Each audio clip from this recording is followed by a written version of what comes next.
Okay, so now that we know about the importance of running website conversion campaigns, what I'm going to do in this lesson is take you through how to actually set up a campaign in Power Editor. Now, Power Editor is a tool that most advanced Facebook ads users use to set up and optimize different ad campaigns.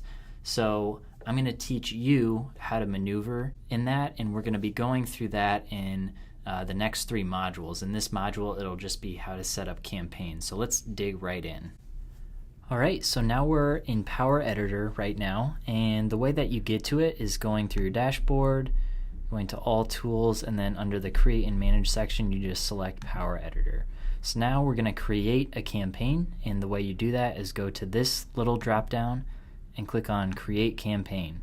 So there are actually 2 different interfaces that you can use to set up campaigns, ad sets, and ads. This is the new way of doing it. What I'm going to do is I'm going to go back to the older version, which you can do if you select switch back to the older version.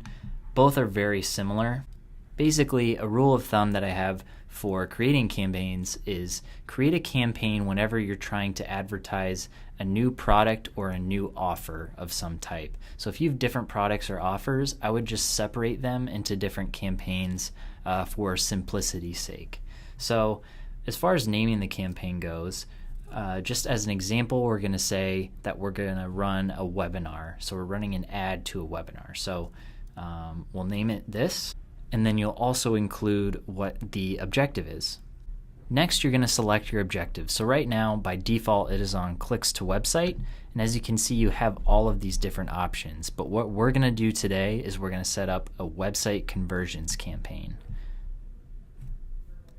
So now that you do that, you're pretty much done. So go to Create, and you're done.